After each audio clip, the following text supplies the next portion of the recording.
When you hear stories of neurodivergence, yet you can't find the ones that speak to your life.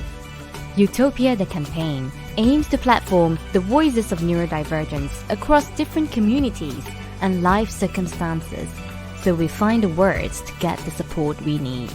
Join me, Samantha Hugh, Director of ADHD Girls, as I uncover hidden stories of neurodivergence that come from a few, but speak to so many parts of our lives.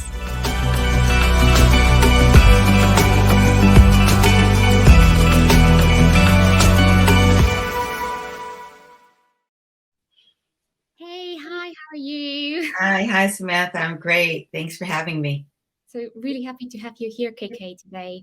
I would like to just start by asking you to tell me a little bit about yourself, what you do, and maybe what neurodivergence you identify with.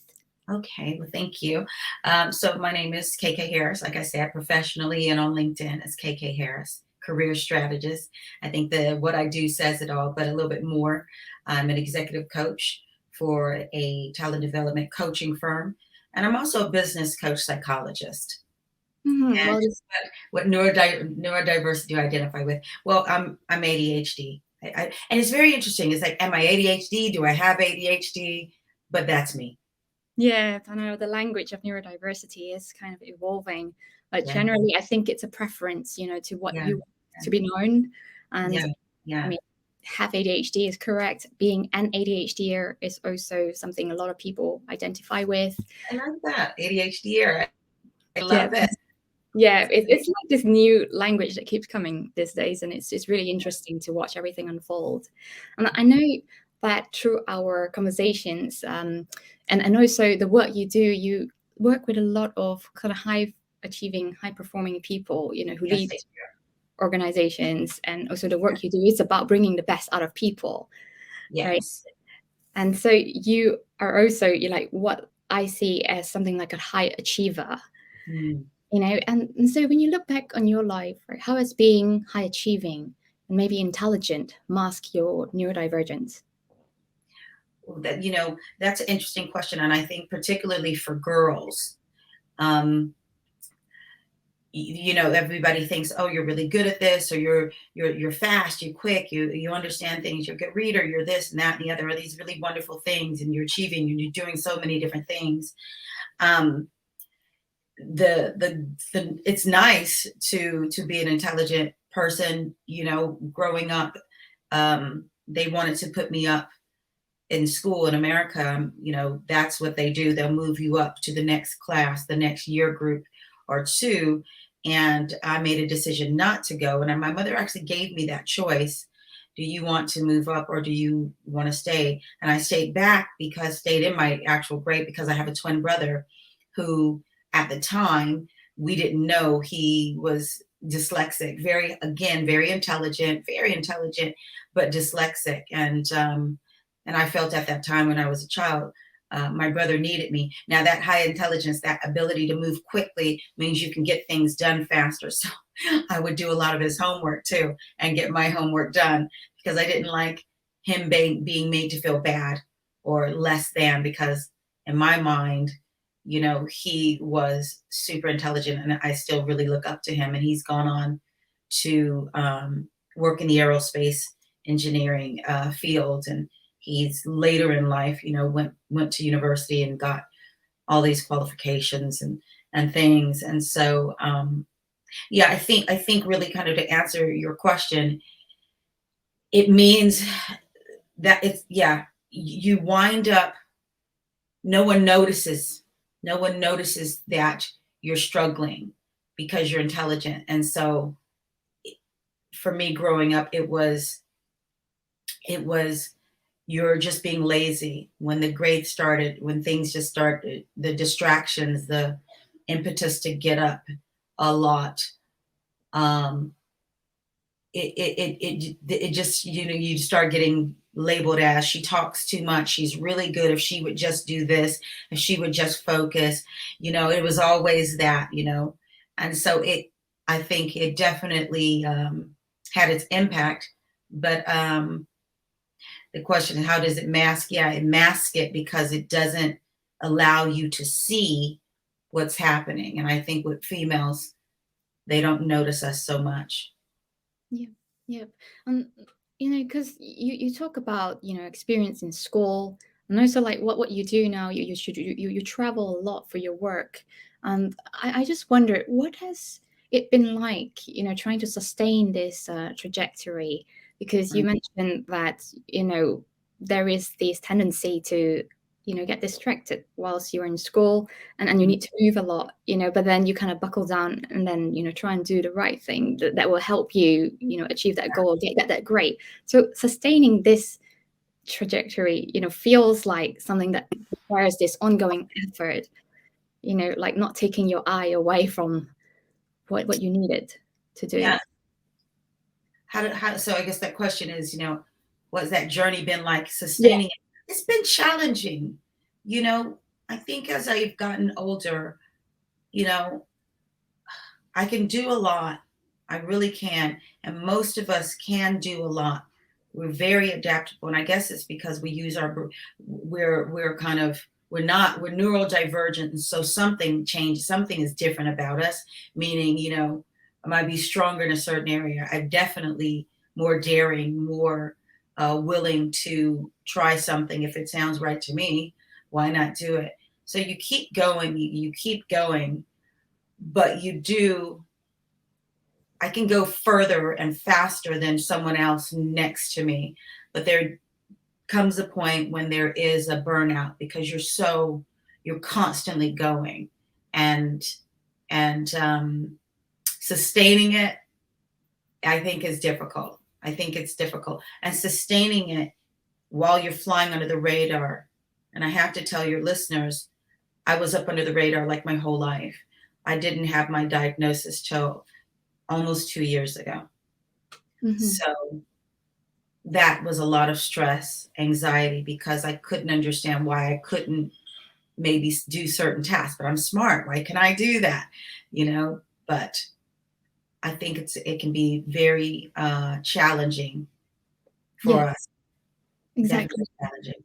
Can I ask what made you pursue a diagnosis? Like, was that something like a trigger point, something that tip or whatever? Yeah, I think there's always a trigger. There's always at some point for us older folks versus the younger kids getting diagnosed and everything. The trigger was that there were certain tasks in the job I had before the one company I'm working with now.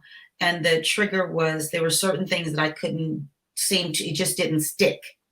And it was tasks that I had no interest whatsoever in. Never give me a spreadsheet.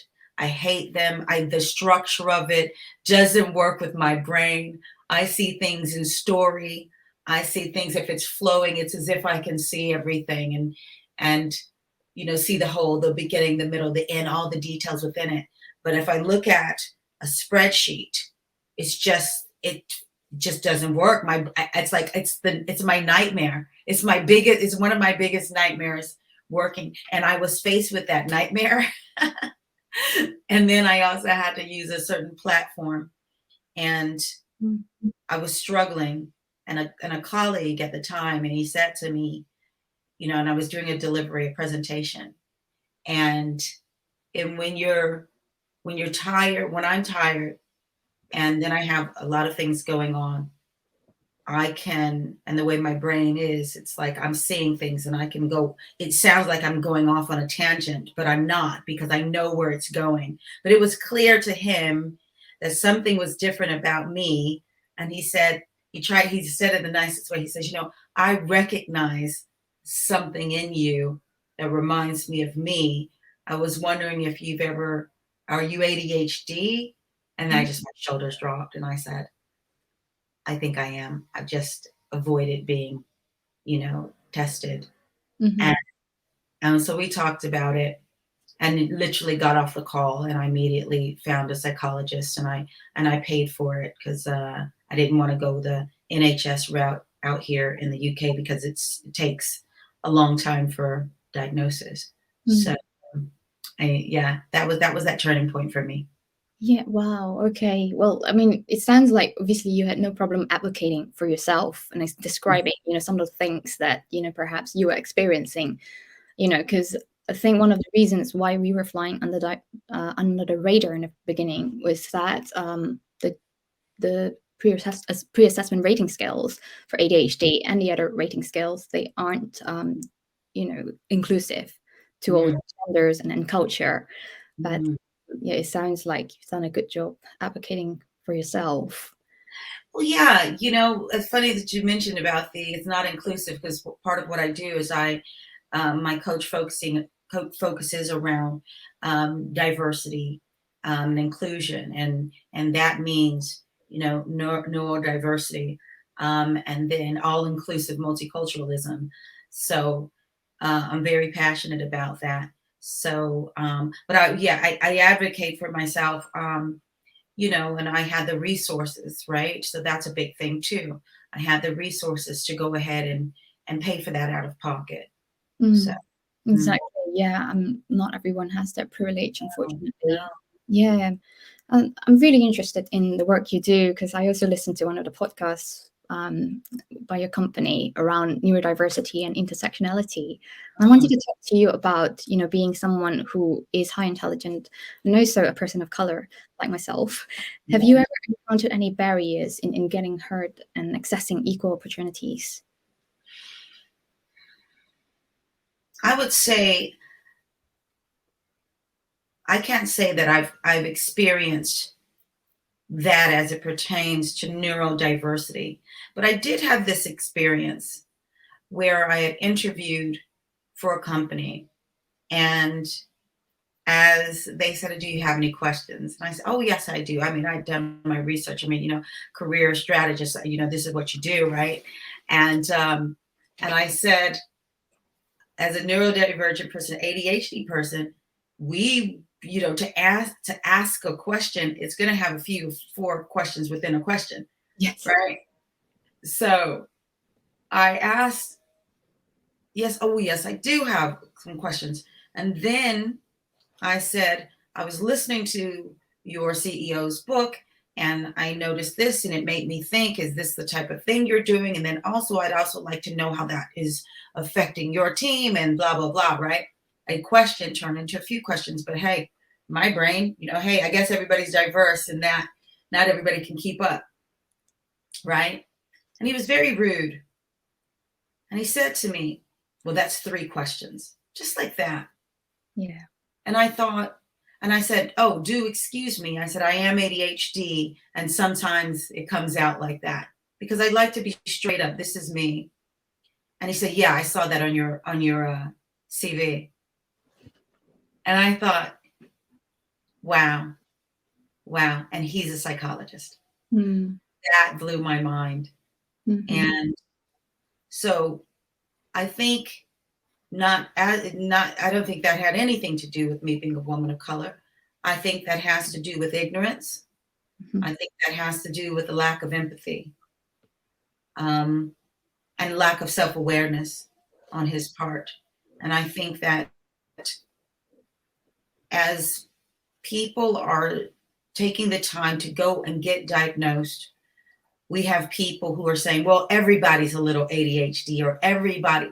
It's like, stop. It's just not right. Not everybody's a little dyslexic. Not everybody's a little, right? Yeah. and I think we have a lot of that going on, and it's not fair to people who are neurodivergent. Mm-hmm. No, yeah, you are right. I recognize some of what you said, and maybe the situation was that you did catch that interviewer off guard, and for lack of a better thing to say, they just said that thing, which isn't polite. And I often wonder, what made people talk, in the way that is unfair to certain people. And I think given a different circumstance, or if it was someone they were accountable to, or, you know, Right. yeah, had some form of, like, if someone had some form of power over them, then would they still talk the same way? And that's something I'm exploring. And there are terms like that, aren't they, in DEI, like unconscious bias, unspoken prejudice, and Yeah. Yeah. so It's a on. shame. It's a shame, but at least people are, you know, for me to own, I own who I am. I have to own that, so people aren't have a certain expectation, and then I'm not that way. You know, I'm not neurotypical. I'm just not, and I'm proud of that. You know, but for many years I wasn't growing up, because I didn't know. Mhm. You know.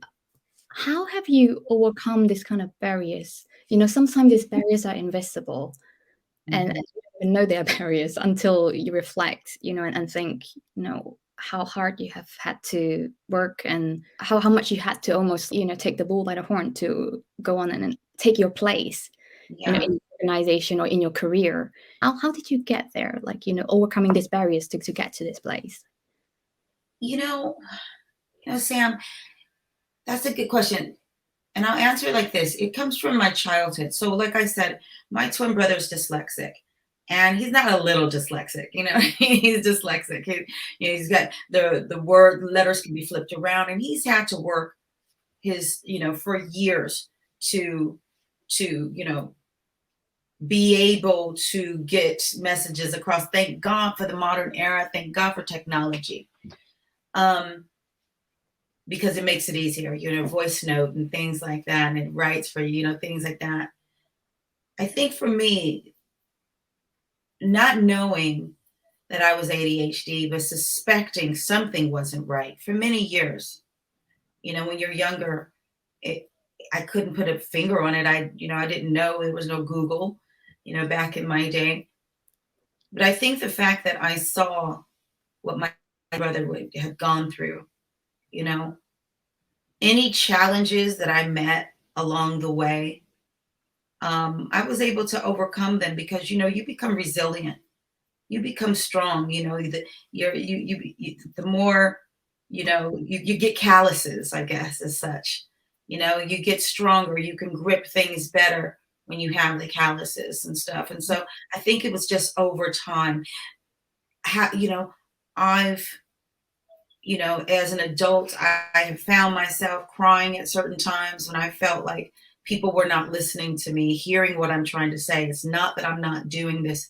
This is me, you know, or, you know, crying outside of the office type of thing, you know, but you just become stronger, you Yeah. know, and the more information that comes out, you know, the more people like me, like you, take a time out on a lunch break to have this conversation, the better it's going to be for, you know, the future generations and the workforce, particularly. It sounds like a story of survival, you know, and the resilience that you mentioned, you know, the trying harder and questioning why the world is the way it is. Like, it's a Mm, very common theme, I feel, for people who've just had to, you know, somehow overcome these barriers that maybe society had created just by mm, being the way we are, you know, and yeah. sometimes it is being confident women, you know, that people aren't used to, like, Oh, maybe. that's the bit, the confidence piece, right? It's the kind of going back to your earlier question around, like, kind of sustaining the journey, being a bright person, a high achieving person. You know, people look at you and like, oh, she's confident, she's this, she's that, but then like they can't accept that you're neurodivergent, you're neurodiverse, you're, you know, yes, I am all that, but there's these other things that can stop me, slow me down, impact my productivity, impact my, you know, my day. You know, my colleagues don't know that sometimes I have to work late in order to get something, you know, within me, stuck in here, work, because I might be up out of my seat 25 times a day, you know, because I have to, because I have the impetus to get up and move, you know, and I think these are the things that even a company that, you know, their bottom line is based around 80, I mean, the DE&I, the company I work for, there's still growth there. And there's, you know, I think it's 2 of us that are neurodivergent at the company. And we're not quite 100 people, close to it though. And I think that I know of, there's only 2 of us. And I'm like her auntie, she's younger. And this is her first professional job. And she's doing a good job, but she struggles. She struggles with staying on time, being on time, and getting things done. And Same thing, high achieving young woman, well, got a great brain, smart, smart cookie, can do different things and do well at everything that she does. But these issues, they show up. Right. They show up. And I think there needs to be a little bit more understanding in organizations Mhm. around. Yeah, I hear you loud and clear. And often when certain things happen, say in the workplace, or even in the doctor's clinic, where we want to tell people what is really like, but maybe the situation isn't believed, right? Like maybe what would be helped is like if we have some allies or advocate, right? And like because you work in the field of intersectionality, and I know that allyship, is so key to helping break some discriminations, at work. Like, what can an ally do, to help someone overcome these barriers or challenges, that they encounter? That's a So, question. That is a good question, because I think when an organization is thinking about being more inclusive, if someone feels strongly about it, they should also be sharing the information, not just stand next to you. It's like, also share the information. Stand up too for that person. That's a true ally that stands up. If you overhear some saying, oh, well, KK's, I'm not, but KK is always late, right? Saying something like that, or KK is blah, blah, blah. And it's part of her neurodiversity that could be affecting her. Bring that up. And then also say, I'll have a chat with her if you don't mind. I don't mind speaking to KK.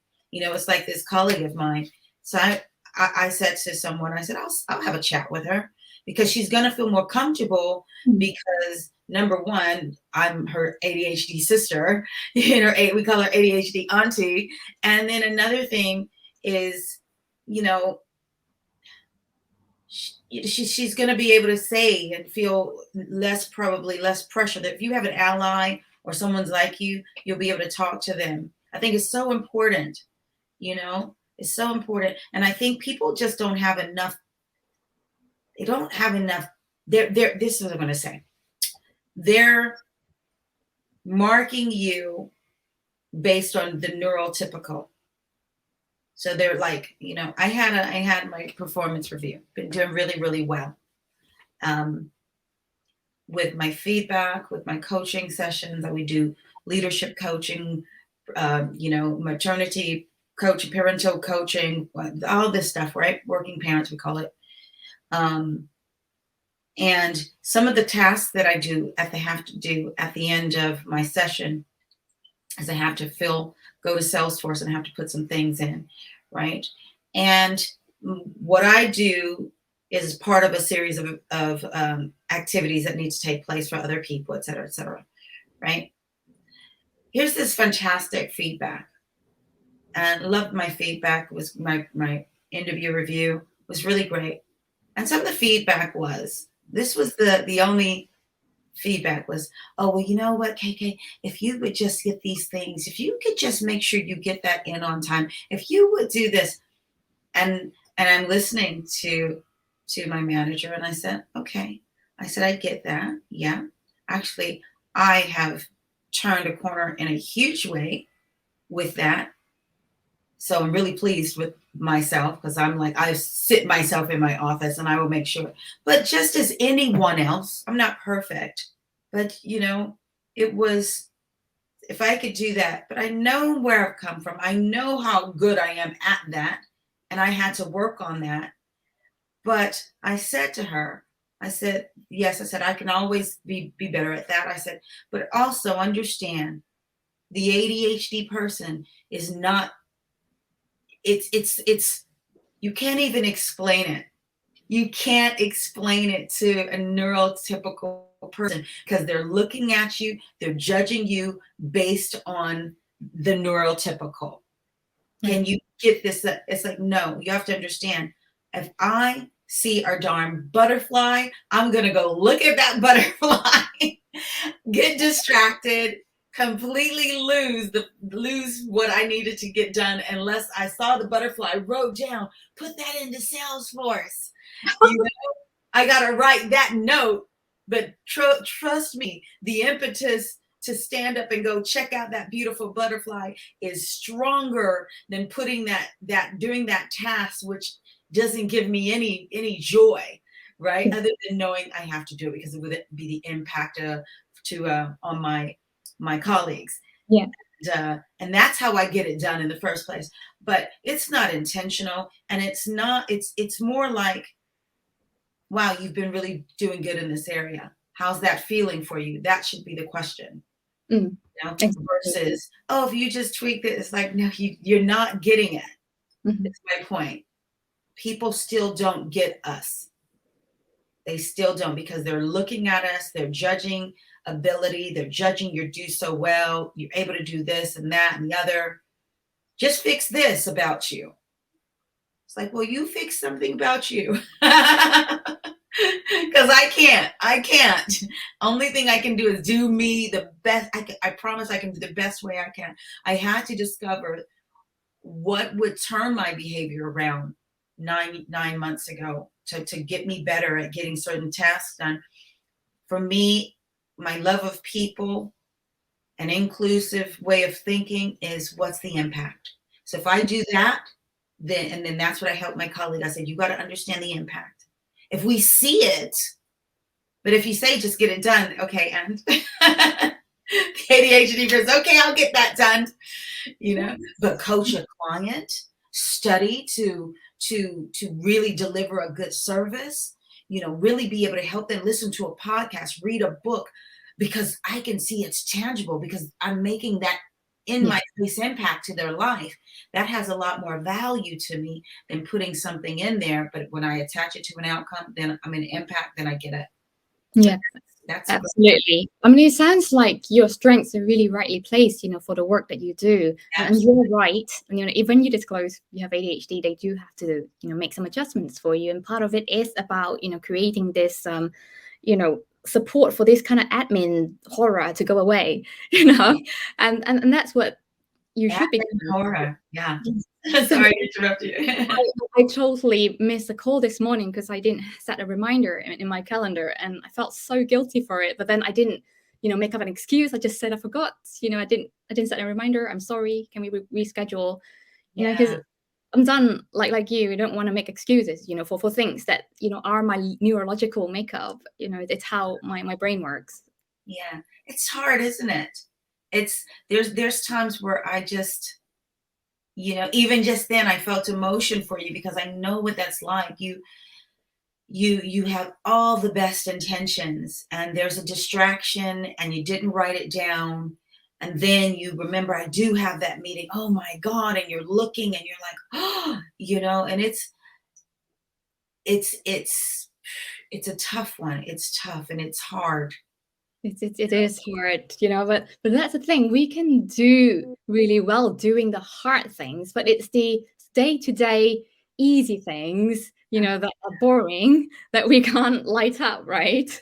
Yeah, I read this stuff about us, but it's still kind of like, well, what's going on in there? What's going on in this brain of mine? Yeah. So, I always approach it from science, I try to explain, what it is, how our brains work that make us do those things, and they're not bad things. Some of it is executive dysfunction.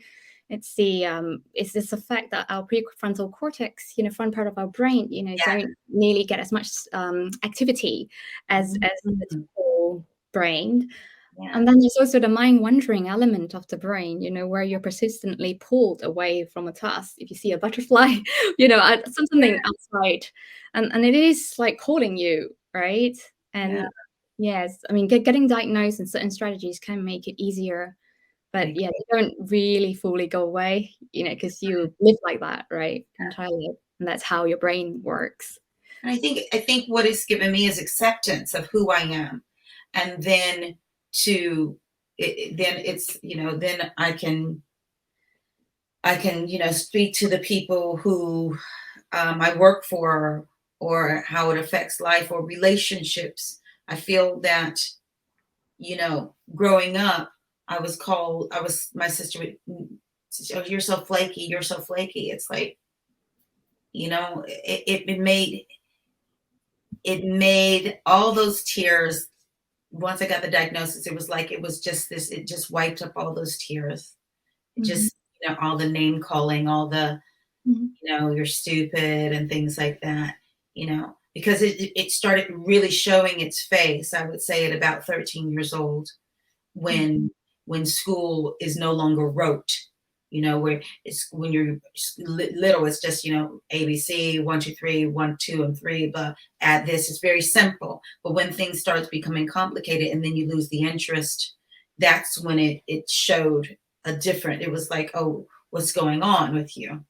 Yeah, but also that's when your body goes through loads of hormonal changes too. It's puberty, and we know that the sex hormones impact dopamine, which is already reduced in the ADHD brain. So I mean, there's so much that we have covered, and I felt like really encouraged by the conversation, and I sense this like really kind of powerful and strong and resilient person within you. I wondered, you have a person at work, who you're kind of like an auntie, but like if you were to go back and give yourself some advice about how to do this journey again, would it be the same thing, or what would you say that maybe is different? If I were to go back and do, or to my younger self, what? Yeah. It's a tough one. I could give advice maybe to younger people. Yeah. I think my advice to someone younger is, don't compare yourself.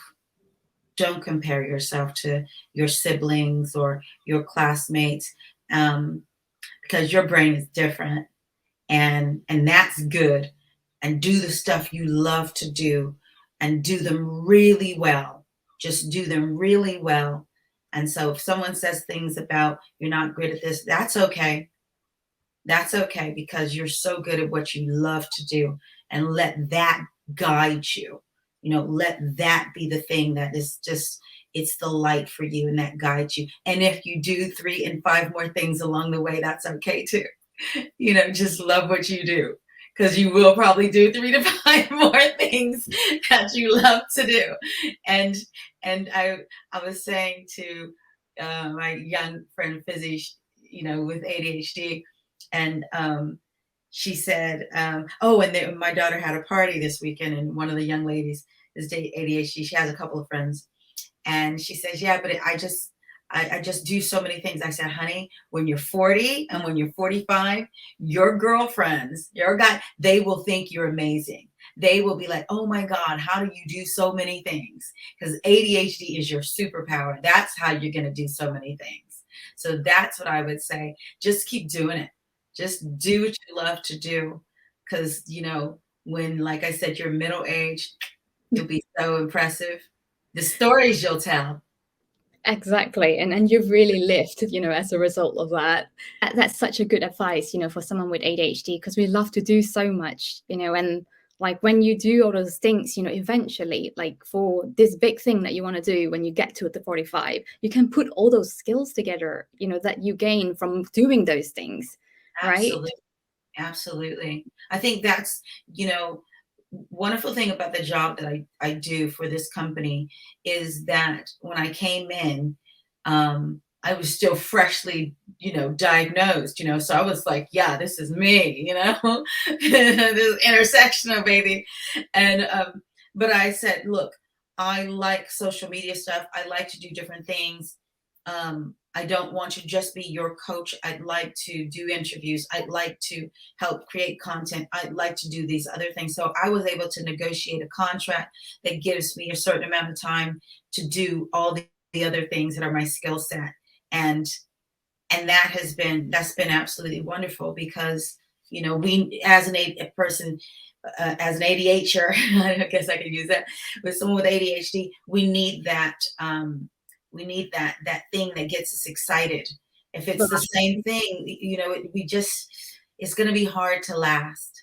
Exactly. It's hard to last. But if I've got other stuff that I do then at the company, then yeah, And I think, like you said, it's picking up all these skills, the things that interest you usually have other threads to it, you know, and so picking up all of that, it can just take you places, I think. Mhm. Yeah, exactly. You know, and knowing how your brain works has really helped you in, you know, asking for the things that you need. And variety and novelty, you know, isn't it, the challenge to do something different, you know, at different times. You know, that's key to success, isn't it, for the ADHD? Yeah, So absolutely. thank you so much for your time. Really appreciate what you've given me, you know, today for this hour. Oh, it's so nice to meet you. And, you know, do keep me in the loop with Yes. anything, books you're doing or anything you're doing, and I'll do the same. Yes, yes. Thank you so much, KK. You're welcome. What did you think of this episode? If it resonates with you, do share it so we can empower other neurodivergents too. We want to open up conversations for neurodivergents across all communities, especially the ones who are underrepresented, so they can get diagnosed and find the support they need in life and work. I'm Samantha Hugh, Director of ADHD Girls, and you can invite me to speak at your organization or subscribe to my upcoming bite-sized video courses on ADHD and neurodiversity via a new learning platform called Utopia. You can find a link via my link tree within my bio on Instagram and LinkedIn. Special thanks to Qbtech for being such a wonderful collaborator throughout phase 1 of this campaign.